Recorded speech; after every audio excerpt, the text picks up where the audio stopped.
Morning, everyone. Thank you to Matt and Mark and Al. So we've got I'm going to say we've got 4 countries on this morning. We've got Cumbria, which is a nation on its own. We've got England. We've got you're dual, Matt. You're from Iceland, but you're living in Paris. And Mark, you're over in India. So actually, this is our first multinational podcast, I think, Al. And it's focused on EvoLights, which to me is a success, Matt. I think you would agree it's a success now. You're now across Iceland, you're in South American schools, and you're in India doing very, very, very well. So I would like to start by asking you what sets EvoLights apart from other platforms? What's made it a success? I think it's a combination of things. So I think first and foremost is how we approach things a little bit differently. We try and focus on student attitudes. We want to get them to practice maths and let the teacher do their thing so that they can really focus on the teaching bit. We make the practice fun and engaging, especially for some of those youngest kids. And everything that we've done is based on psychological principles. And it's actually quite fascinating. If you look at it, no matter where we operate, as you said, we operate in several very different geographies, and how EvoLights is used inside and outside of schools is quite different. Everybody will tell you, no matter where you go, our kids are different, right? Their needs are different. The socioeconomic situation is different. But if you look at it from a psychological perspective, the kids are the same, more or less. So I think that's one of the things that kind of puts us apart. I think the real big differentiator is EvoLights doesn't look and feel like your regular maths program. It actually feels like an adventure. It rivals the qualities of the games and brands that children interact with. And that's really how we cater to them, because it's the universes, it's the brands that they know and love. And if it's through a medium that they know and love, learning becomes fun again. I think that's one of the reasons we've done very well in India, but I'll let Mark talk more about that. Can I just ask you on that little summary, which was really, really helpful, Matt? For those listening in, can you give an example about how there's that link between something that's a mathematical concept and brands that they're familiar with in terms of what that might feel like in terms of your kind of approach? Yeah. So imagine instead of us trying to make maths interesting, we take a completely different approach. We created a high quality game which rivals the games children play for fun. But no matter what they want to do, they will have to answer individualized questions in real time, no matter what the action. We never use any kind of negative reinforcement or punishment. It's always positive. And by doing so, if we want them to associate numbers, work through arithmetic, break down questions and patterns, it's very simple and it's very fast. And it happens in this universe. They have these animals. It's a little bit Pokemon-like just because how reinforcement schedules work very well.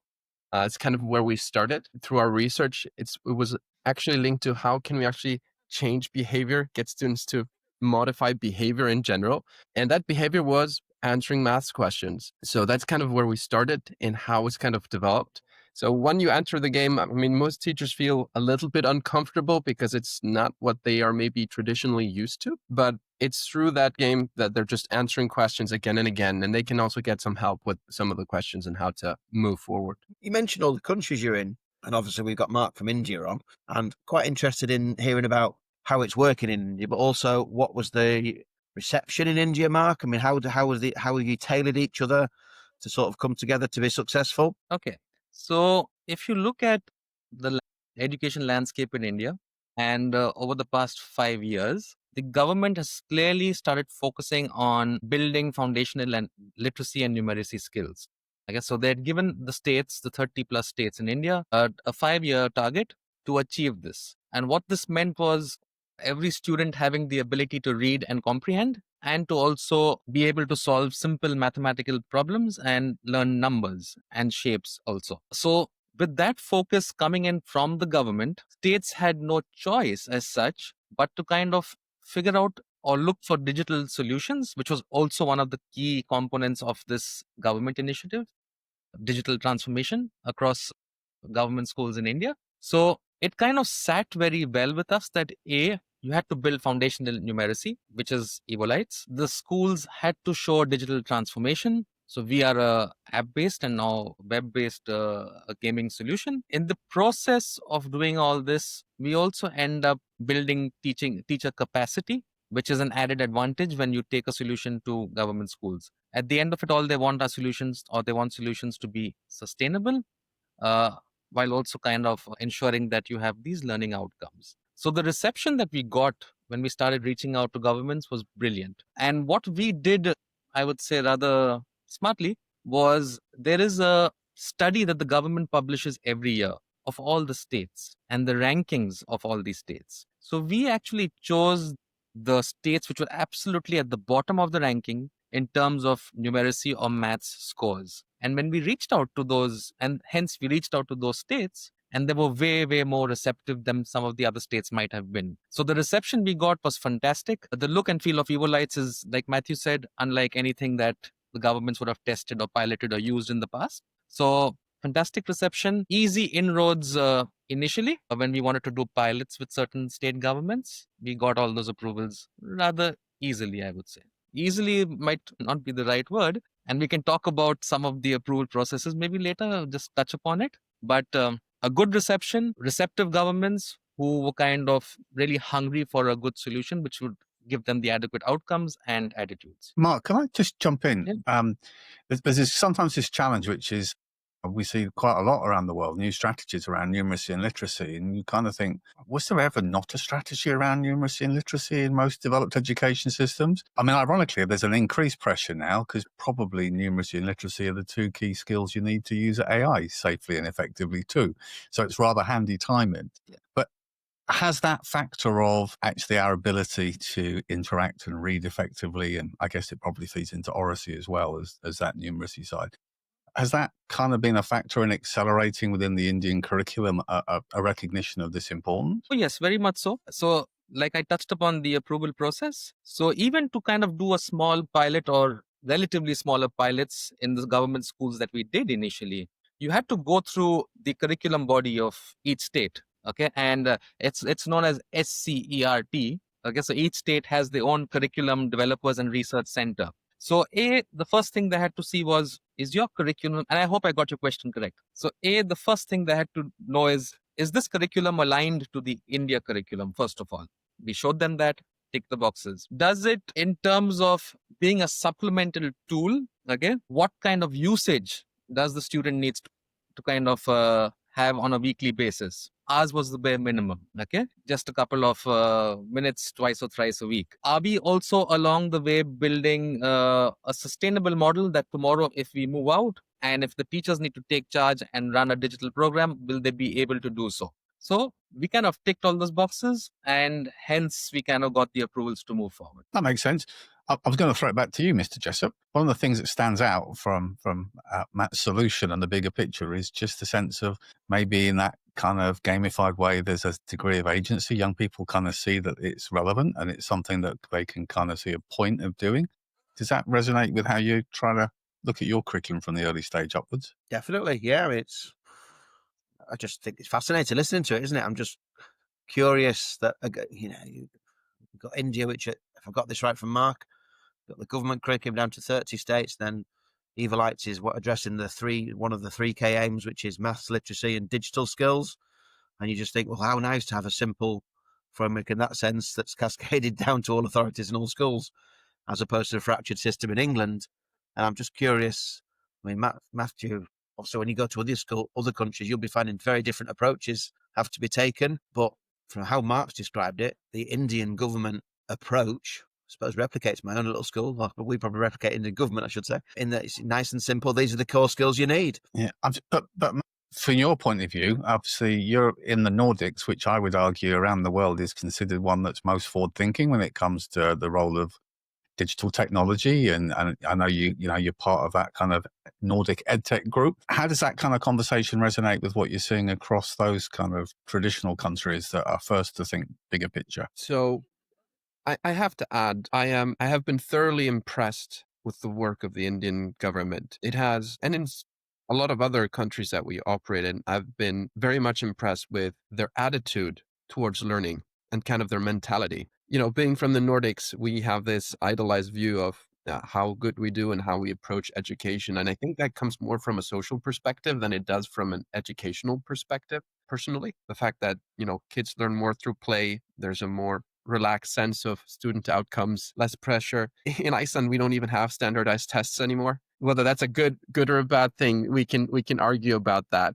But what I see is very lacking is curriculum. I really like the approach in India where it's quite very well defined. It's the new Nipun Bharat, right, Mark? Yeah. I've got that correctly. But what kind of surprised me, kind of the reason why we decided to head to India after having met Mark, is they focus on love of learning. So for me, when I look at the curriculum, everything that Mark has talked about, the outcomes and everything, is absolutely true. But for them, it's how can we modernize education to better cater to this new generation that has completely different ideas and standards, right? I'm moving to India. I love that approach. That's just brilliant. And, it was that mentality. And that's kind of what we talk about in EvoLights. Everybody talks about improved learning outcomes, blah, blah, blah, blah, blah. But for us, improving student attitudes towards a subject almost always irrevocably leads to outcomes. It's not rocket science, is it? I've just posted about this. It's not difficult. Get happy learners and they will want to learn. Yeah, exactly. And that's kind of what we focus on at EvoLights. We usually say if we want to pilot or test something out with students is just try it out with the students that you've given up on, the students that are so far behind you never thought they'd catch up. And Al, just to kind of add to this perspective, you have to understand Iceland, I'm not sure I can use this term, is an oddity when it comes to education. I was going to use a different word, but I'll keep it PG-13. Iceland actually has a government-led monopoly on educational resources. I would say what we do so very well in Iceland is you can get educated your entire life, and we have a very positive attitude towards learning and upskilling. I think that's Iceland's strength. I would not personally say that elementary education is as good as it should be, and I don't think that's the teacher's fault at all. I'm more in line with what Matt is. I think his headspace is at. Our curriculum is 30 years old, vague. Nobody knows what to do about it. Schools tackle each year differently, so there's no standardization. The mentality towards digital across, unfortunately, Europe, the Nordics being even more stringent with GDPR, is an absolute shit show. For example, in Iceland, if I want to have my tool vetted, I need to have it vetted by every single municipality. It will cost more to vet the solution than actually implementing it. And instead of having a body that will actually evaluate that, first aid, I mean, Iceland is 400,000 people total, right? There should just be one entity that says, oh, okay, you take these boxes, it's fine. You can go ahead. And it's been an absolute nightmare. So Al, I say this wholeheartedly. I've been operating in Chile, we're in Brazil, Mexico, UK partially. We've been in Sweden, which we dropped actually with the complexities with the current government over there. We have all of the schools in Iceland, despite there being no funding for our solutions. I mean, schools have found it out of budgets that don't exist. The municipalities have found them. Now we have a big social project. But, we have the same problems all around the world in different packages. We have some that say, let's stick with the way we've done it for decades and decades and decades, because we just want those core, what we think, numeracy and literacy skills, and never mind the agency or relevance or the appropriateness of an evolving need by employers. We just stick with it. And then we've got others that try and cram the curriculum so full that you don't get an opportunity to do the things that are really important, experiential and the relevance and the other soft skills that are actually what's most important in this ever digital world. And then in the age of AI and other digital tools, and we're absolutely right not to be too gung-ho, and we need to be mindful of all the risks. There's a natural persuasion that the best outcome, for fear that it might change the way we do things, undermine the role of the people who are in the room or in the organization, is we say, if in doubt, let's find a whole load of reasons to shut it down for now, without recognizing that there's a sweet spot, isn't there? Which is the better you know something, the more equipped you are. I think the Iceland one is always funny to me because it's that, dare I say, it feels more of that standardization approach because it's a small and you've got to get that central approval. So the idea that you can have nuance based on your particular children or teacher needs tends to be dismissed. I mean, Matt, often argues the fact that if you follow by the letter the curriculum in England, there isn't time to do anything that actually the children get excited and invigorated about and the skills that really make the difference. And then ironically, they come and inspect your school, and the thing that makes your school stand out is the different stuff you do that you technically have no time to do, And then when they finish, they write a report about your school that doesn't mention any of that good stuff. It just goes down the list of the things we expect to see in every school. So we're back to conform or you're in trouble. And we all have different roles. I'm very lucky to sort of travel in all sorts of places around the world, and I've researched and written about the topic. But you get the same faces, the same sense of disillusionment, the same desire to change, and government and funding that just isn't able to pivot in anything like, a decade, let alone a year that we might want.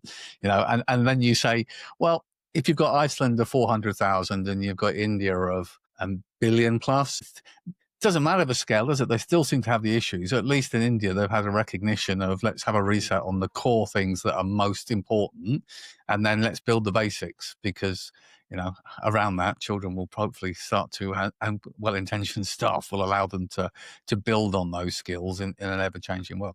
The UK, we've got a new curriculum review everyone's talking about at the moment. I covered quite a few articles. By the time it comes into force, it'll already be out of date when it comes to AI and other bits, and ironically, the best thing would have been to say, our new curriculum is, here are the good bits. We're taking away all the NIF-NAF and other bits that aren't relevant, and we're empowering schools to put things in that are relevant. That would have, if done right, would have been more effective, and it's that sweet spot, isn't it? So yeah, I hear you. So given everyone's negativity, what does the Nordic EdTech group do other than just, I guess, take a long holiday and recognize that nobody wants technology? I'm exaggerating for effect here, Matthew.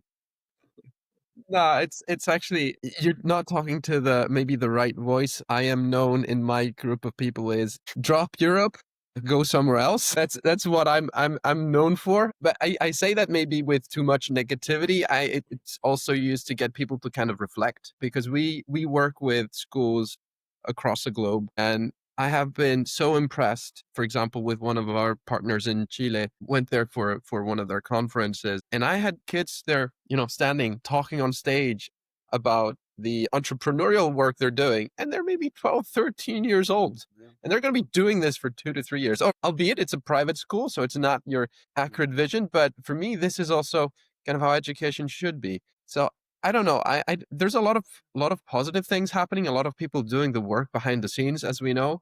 Unfortunately, not enough of them in government. But what I usually tend to say is Europe is 20, 30 years behind in education. We just don't know it yet. And it doesn't stem just from curriculum or whatever thoughts we may have. It's our attitude and our longing to learn. We're so used to the way things are. We're so used to be first. We're so used to leading that we've forgotten how it looks like. And then you look at countries like India that are doing the work, trying to figure out what is it that actually gets students to learn. That's the real question we should be answering. How can we get them motivated? And I think we've kind of forgotten that and gotten more stuck in our regulatory environment, with the European Union adding even greater weight to GDPR. For me, what has absolutely gutted education, although I do agree that, privacy is important, but, this was put in effect without any forethought of what it means and how it should be. And the reason why GDPR was implemented was to slow down the big guys. But what did it do? It made the barrier of entry even greater for the small startups, the ones that are really trying to change things, right? So what is being talked about? I mean, I see the best companies that are doing some of the most impressive work. A lot of them are coming out of the Nordics because we have a very good environment for innovation, but there is no ability to scale. There's no ability to get the kind of revenue to build some of the crazy things that are out there. For those cases, you need to be in the big countries that, are really spending into EdTech. The spending in EdTech is growing, 50% year on year in Latin America. The growth is insane. So I think that's kind of the difference. And our willingness to fund education, that's a big issue. I mean, while India and... Willingness or ability, Matthew, at the moment? Sorry? Is it willingness or just simple fiscal ability for some of our government? There's a reason why I'm not into politics. It's a shame we don't have Edith here. She would have a better answer for you. Best we don't talk politics. I think it gets quite angry, doesn't it? Can I just come back to Mark? Because the Indian government, down to state, down to schools and things, is brilliant. And identifying the key strands of learning, what kids need, but actually recognising that they need to be happy in school as well. I've got a colleague, or one of our parents actually works for a company called ARM. Mm-hmm. And ARM recruit direct from schools in India, because alongside what you've talked about, some states have agreed to tailor to an extent, or to allow arm to work with them directly. So these kids are coming straight out of school in India at 16 and 18 and going straight into jobs. And speaking to this person from ARM as well, the UK, that would be very niche, Al, wouldn't it? That would be very rare. But is that a common thing in India with other companies as well, and other sectors, not just, technology, hospitality and things? Is there a joined up thinking between business and education? Yes, so that's that's prevalent, that's common, that you have a lot of these large corporates who go to colleges to kind of recruit students. So if you look at a company like, for example, Accenture, year on year, there's about 25,000 students who are being hired from colleges. But that's where the challenge lies, because when you talk to the learning and development heads of the top 10 recruiters of India, the biggest challenge they face is the employability. So they're able to crack interviews and get the job, but they're not able to sustain once they get their job. Communication skills are bad. Most of them have clients who are sitting across the globe.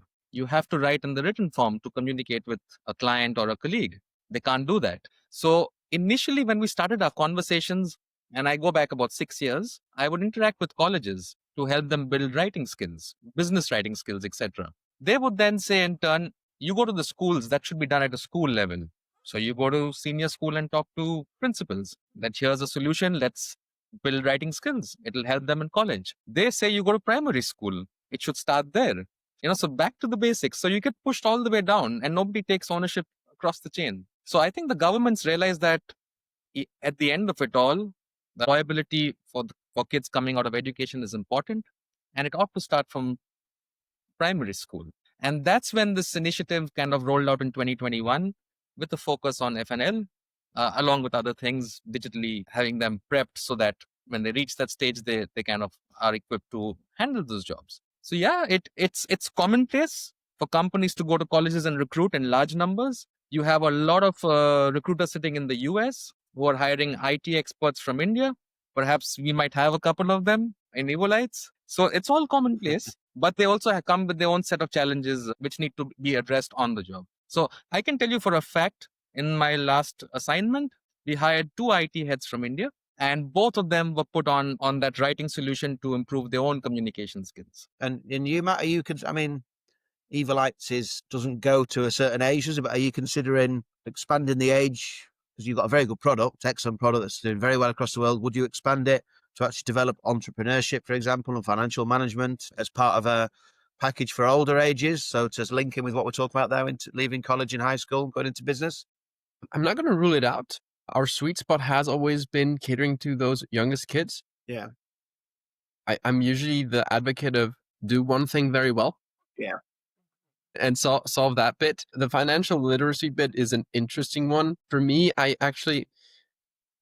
there's a direction, I haven't even discussed this very much with my co-founders, but there's a direction that kind of keeps popping up. So this comes from my psychology background. So there's a significant amount of studies that say at a college level, there are 2 things that actually impact intelligence.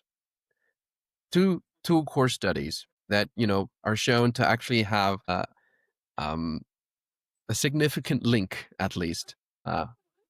And that's statistics and research methodology, understanding data and how to interpret it and how we actually interpret cause and effect. So one of the directions I find quite interesting is, if you don't have foundational numeracy skills, you can't interpret the world. If you haven't developed automaticity by the end of 3rd grade, or that's year 4 in the UK, your odds at succeeding in life and maths in general is heavily diminished, right? And when I mean automaticity, it's your ability to say, hey, what's 5 plus 7? 12. Easy. Supposed to be automatic. If you don't have that, whatever maths you get after that is hard. So that's where we started. But I think what would be interesting is everybody's asking us to go higher, because you start addressing the problem when it's already too late. Everybody says, oh, I want this in key stage 2 or even further back, because I see that my, kids are struggling. Actually, one of the bigger pilots we got was because the maths teacher on year 6 and above got students that were so unprepared that he couldn't actually do his job. So he pushed EvoLights to the elementary level. But what I would like to see is financial literacy. That's an interesting one. You could actually show that in EvoLights, and we already kind of do it intrinsically or indirectly. But what I would like maybe more is get students and children to think more about data and the world, research methodology. What does actually 30% increase mean? And we're always talking about correlation. What does correlation mean? It doesn't mean what you think it is. What is effect size? It's just interesting listening to that, because my daughter is currently, she in year 10? She's questioning why she has to multiply fractions again. And I genuinely can't give her an answer to this, because I've never multiplied fractions outside of teaching it or doing it in school myself. But then data science isn't really taught in primary education, in mainstream education, really. It's not a core topic at all. Data handling is, but data science is. But then you look at data science isn't, sorry. You look at the future of jobs. I think something relevant to what you're saying there is that, to me, the most powerful thing in education in the UK is with the continuity, where you've got the kids in a school from sort of 4 to 18, and you can develop those skills. So if you've got EvoLights, you get to age 11, then it carries on, then it starts to introduce aspects of financial literacy. Would be brilliant. So It's go the for power it. of all through education, Matt. It is, yeah. There's a lot of research around that, particularly that transition from primary to secondary education. And often the big argument, I think it's kind of what you sort of alluded to, Matthew, is often young people arrive accessing the secondary curriculum and they find their level of competency from their primary education isn't quite as well grounded as they might think. And then you have to go back a few steps to try and build those foundational confidence. All these conversations, we have a natural, we've got to get these building blocks, which are the basic competencies for a young person. And I think the topics you talk about there in terms of some of those, understanding the differences and implications of statistics and number and data, can only ever be important in the current climate. I do think at the same time, though, much as perhaps some of that work around the OECD, we're very focused around the curriculum stuff we hold dear. And actually the thing that perhaps is more in need and more in demand from all of our employers are those soft skills, your communication skills, your creativity, your resilience, your imagination, the things that set you out from the machines, if you want to put it in a very simplistic term. And I kind of think lots of the strands of folks we've spoken to over the last 2 series have been that recognition that you can keep improving the core competencies that are the building blocks of an education. But this is also a common theme, or the golden thread, of about actually how do we develop the person in spite of the curriculum rather than as well as. Does that make sense? Yeah. That's quite interesting. I actually get asked this question from a different perspective. We got a lot of pushback in the early days because digital tools weren't as readily available a decade ago in Iceland as they are today. And the question became, why should I give my student another screen? Why should I give them screen time? And I told them, what if you had more time to do the things that you want to do as a teacher instead of things that you have to do? And I think from that perspective, we need to simplify the curriculum. You can create as many building blocks as you want, but if there are too many of them, you won't have the time to do the rest of the work. Communication skills, I have yet to see a curriculum that actually covers what that is and means. So when we talk about soft skills, so Iceland touts itself for being excellent at developing soft skills, and historically it was, but our outcomes, we take 2 years longer in school. So, I was very frustrated because then when you go and want to compete with the best in the world, applied to MIT and Harvard, I'm not only older, but I don't have the same building blocks they do. So it's about that international climate. But for me is, how can we simplify and identify what are those core building blocks, and how can we actually foster, communication is oversimplified. I would say cooperation. I mean, we look at the world today and what's going on in politics. People don't know how to talk to each other. They don't know how to disagree. They don't know how to overcome a problem. And at the end of the day, education is always about a student, but it's usually never about the group. You have to work together as a group. You will enter a company. There's going to be somebody you love. There's going to be somebody that you hate. There's going to be somebody you don't stand working with, but you will have to work with them regardless. And I think that aspect of community, how can we work as a group? I think that's an underdeveloped subject for education. Teamwork. Yeah. At the end of the day, Matt, I'm conscious we're rolling into the wrap up moment. All this funny thing. Do you want to do your usual and think about a big picture, future thinking type question? Sort of. You do this better, but I'll have a go. I mean, I'm just curious about personalized learning. Keep seeing personalized learning pop up, and it's never personalized if it's within a software or a framework, because straight away it can never be wide enough to be personalized. But how do you see education changing in the future? A response to this need for personalized learning tools, and how do you plan to evolve as a company, and maybe incorporating, I don't know, AI agents, for example, or even including new subjects, Matt? I know you're very much about the maths, but you're talking communication, teamwork a lot here. And certainly you've got a market now that you're in. Do you see yourself adapting to expand there as well? Well, Mark, maybe you bring the Indian perspective and I give my more Icelandic and Nordic perspective on the subject. Yeah.